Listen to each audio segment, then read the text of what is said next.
যুবদল নেতা কর্তৃক মিটফোর্ডে ব্যবসায়ী সোহাগকে অকল্পনীয় নৃশংস হত্যার বিচার ও দেশব্যাপী বিএনপি নেতাকর্মীদের সকল অপরাধের প্রতিবাদে বিক্ষোভ মিছিল বের করে। বিক্ষোভ মিছিলটি বন্দর কেন্দ্রীয় শহীদ মিনার থেকে শুরু করে ১ নং খেয়াঘাটে গিয়ে শেষ হয় এমনিউজ বিডি, বন্দর, নারায়ণগঞ্জ। আমার ভাইয়ের রক্ত বৃথা যেতে দেব না, আমার ভাইয়ের রক্ত দিয়েছে তো রক্ত, রক্তের বন্যায় ভেসে যাবে অন্যায়, জালো রে জালো আগুন জালো।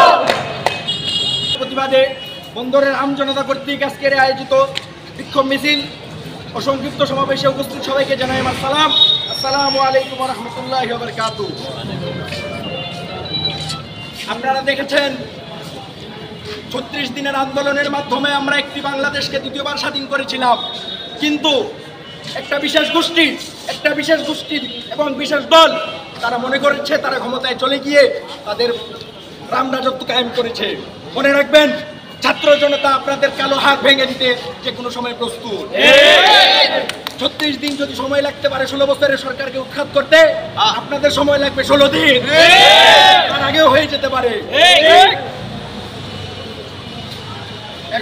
জনতা, আপনারা জানেন আমার ব্যবসায়ী ভাই সোহাগকে যেভাবে হত্যা করেছে, এই হত্যা আইএমএ জাহিলিয়াতকে হার মানিয়েছে। সম্মানিত উপস্থিতি, আমরা বিএনপিকে হুঁশিয়ার করে বলে দিতে চাই, বাংলাদেশ থেকে আওয়ামী লীগ যেভাবে ভারতে পালিয়ে যেতে জায়গা পেয়েছে, আপনারা বঙ্গোপসাগরে পালিয়ে যাওয়ার কোনো জায়গা পাবেন না। সম্মানিত উপস্থিতি, আমরা ইতিমধ্যে দেখতে পেয়েছি যে বাংলাদেশের ভিতরে প্রত্যেকটি হাট বাজার রাস্তাঘাটে চাঁদাবাজি টেন্ডারবাজিতে কারা লিপ্ত, আমরা ইতিমধ্যে সংবাদ পেয়েছি বিএনপি, যুবদল যেমন ছাত্রদল এই সমস্ত কাজের সাথে সম্পৃক্ত। সম্মানিত উপস্থিতি, যদি সরকার যদি ব্যর্থ হয়, বিএনপি যদি ব্যর্থ হয়, আর এই খুন যদি খুন করার পর যদি তাকে ফাঁসির কাস্টে না ঝুলানো হয়, তাহলে আবার আরেকটি ২৪ সংগঠিত হবে। সংগঠিত হওয়ার আগেই আমরা সরকার বাহাদুর এবং বর্তমান প্রশাসনকে বলবো যে সোহাগকে যারা হত্যা করেছে ওদেরকে দৃষ্টান্তমূলক শাস্তি, ফাঁসি দিতে হবে। যদি আপনারা ফাঁসি না দেন, তাহলে আবার ২০২৪-এর সেই ৫ই আগস্টে যেভাবে আমরা এই সরকারকে বিতাড়িত করেছি, আমরা বিএনপিকে এই দেশ থেকে বিতাড়িত করতে পারবো। এই জন্য যারা এর সাথে জড়িত তাদেরকে দৃষ্টান্তমূলক শাস্তি দেওয়া হোক। আমরা ইতিমধ্যে খবর পেয়েছি তাদেরকে গ্রেপ্তার করা হয়েছে, কিন্তু বিএনপির যে চেয়ারপারসন বর্তমান ভারপ্রাপ্ত তিনি বলতেছে তাদের সাথে বিএনপির কোনো সম্পর্ক নেই। কিন্তু আমরা পুলিশ তদন্ত বলতেছে, তারাও বলে কোনো তদন্ত করে কোনো সংবাদ এবং তথ্য পাইনি যে তারা বিএনপির সাথে জড়িত।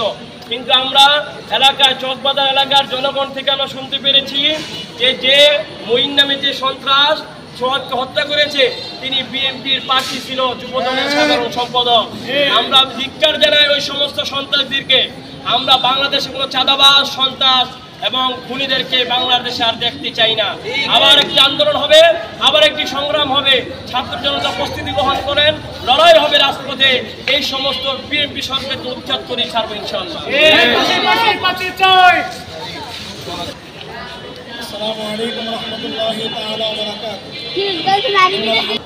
আপনারা সকলেই জানেন গতকালকে পুরান ঢাকায় যে ন্যাক্কারজনক ঘটনা ঘটেছে, আমরা এই ঘটনার জন্য খুবই মর্মাহত।